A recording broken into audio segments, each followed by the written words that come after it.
নমস্কার বন্ধুরা, আশা করি বন্ধুরা আপনারা সবাই খুব ভালো আছেন। আমিও খুব ভালো আছি। এক বাটি মুগ ডাল আর কচি লাউয়ের অর্ধেকটা দিয়ে সম্পূর্ণ নিরামিষ মুগ ডাল দিয়ে লাউয়ের ঘন্ট আজকের রেসিপি আপনাদের জন্য বন্ধুরা। মমস কিচেনে সবাইকে অনেক অনেক স্বাগত জানাচ্ছি। পুরো ভিডিওটা দেখতে থাকুন স্কিপ না করে। সবার জন্য ছোট্ট ছোট্ট টিপস অ্যান্ড ট্রিক্স অবশ্যই আছে। আর সবাইকে অনেক অনেক ধন্যবাদ জানাচ্ছি প্রতিদিন আমাকে সাপোর্ট করার জন্য, আমার সাথে থাকার জন্য। এই সাধারণ সম্পূর্ণ নিরামিষ রান্নাটা যদি আপনাদের ভালো লেগে থাকে তাহলে একটা লাইক কমেন্ট করে উৎসাহিত করার অনুরোধ রইল। আর নতুন ভিউয়ার্সদের কাছে একান্ত অনুরোধ রইল চ্যানেলটাকে সাবস্ক্রাইব করে বেল আইকনটাকে ক্লিক করে দেওয়ার জন্য। চলুন এবার রেসিপিটা শুরু করি। এখানে মুগ ডাল 1 কাপ দিয়ে দিয়েছি। এখানে 1 কাপের অনেক বেশিই আছে।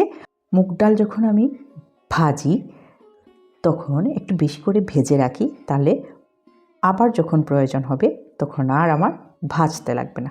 তার জন্য একসাথে একটু বেশি করে আমি রোস্ট করে রেখে দিই। খুব ভালো করে দেখুন রোস্ট হয়ে গেছে আর দারুণ একটা গন্ধ বেরিয়েছে, যেটা আপনাদেরকে বুঝাতে পারবো না, আপনারা বানালে অবশ্যই বুঝতে পারবেন। মুগ ডালটা খুব ভালো করে ভাজা ভাজা হয়ে গেছে, একটা বাটিতে নামিয়ে নিলাম। এবার খুব ভালো করে ধুয়ে ভিজিয়ে রেখে দেব। আধা ঘন্টার মতো ভিজিয়ে রেখেছি। ডালটা দেখুন ফুলে উঠেছে। এবার এটাকে বয়েল করে নেব। আবারও একটু খুব ভালো করে ধুয়ে নিচ্ছি। এইবার প্রেসার কুকারে দিয়ে দিলাম। এতে জল গায়ে মাখা মাখা মতো দিয়েছি আর 1 চামচ নুন দিয়ে দিয়েছি। এবার খুব ভালো করে দেখুন সেদ্ধ করেছি, কিন্তু ডালটা পুরোটা গলে যায়নি।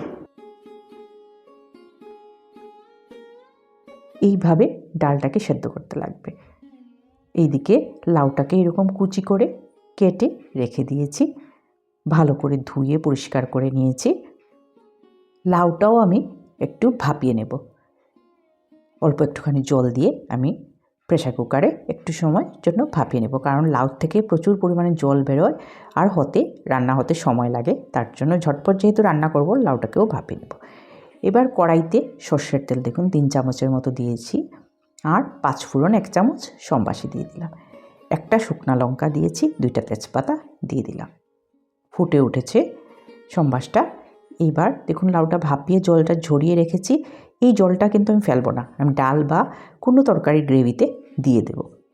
এইবার ভাপিয়ে রাখা লাউটা তেলের মধ্যে দিয়ে দিলাম আর সেদ্ধ করা মুগ ডাল থেকে আমি এইরকম হাতা দিয়ে 4 হাতা দিয়ে দিলাম। মানে ভরে 1 বাটি সেদ্ধ ডাল দিয়েছি। কিন্তু বন্ধুরা আমি এখানে যতটুকু সিদ্ধ করেছিলাম সবটা দিই নেই, আমার যতটুকু লাগবে এই লাউয়ের জন্য ততখানি দিয়েছি। আপনারা এটা বুঝে দিয়ে দিবেন। এবার খুব ভালো করে মিক্স করে নিচ্ছি। এত সহজ রান্না এটা, আর খেতেও এত দুর্দান্ত। স্বাদ মতো নুন, হলুদ গুঁড়ো, জিরে গুঁড়ো, চিনি আর অল্প একটুখানি কাশ্মীরি লাল লঙ্কা গুঁড়ো দিয়েছি। ঝালটা আপনারা বুঝে দিবেন। নিরামিষ রান্নাতে আমি ঝাল একদমই কম দিয়ে থাকি, তার জন্য অল্প একটুখানি কাশ্মীরি লাল লঙ্কা গুঁড়ো দিয়েছি আর কাঁচা লঙ্কা একটা চিড়ে দিয়ে দিলাম। রান্নাটা আমার হয়ে গেছে বন্ধুরা। এত ঝটপট একটা নিরামিষ রান্না, ভাত রুটি সব কিছুর সাথে খেতে দুর্দান্ত। 1 চামচ ঘি দিয়ে দিলাম নামাবার আগে। ভালো করে মিক্স করে নিচ্ছি। দারুণ স্বাদের লাউয়ের ঘন্ট রেডি হয়ে গেছে। নিরামিষ লাউয়ের ঘন্ট একবার অবশ্যই আপনারা ট্রাই করে কমেন্ট করে জানাবেন। মুখে স্বাদ লেগে থাকার মতো বন্ধুরা। এবার সার্ভ করে দিচ্ছি গরম গরম ভাতের সাথে। আশা করি এই সহজ রেসিপিটা আপনাদের ভালো লাগবে। ভালো লাগলে অবশ্যই বন্ধুদের সাথে শেয়ার করে দেবেন।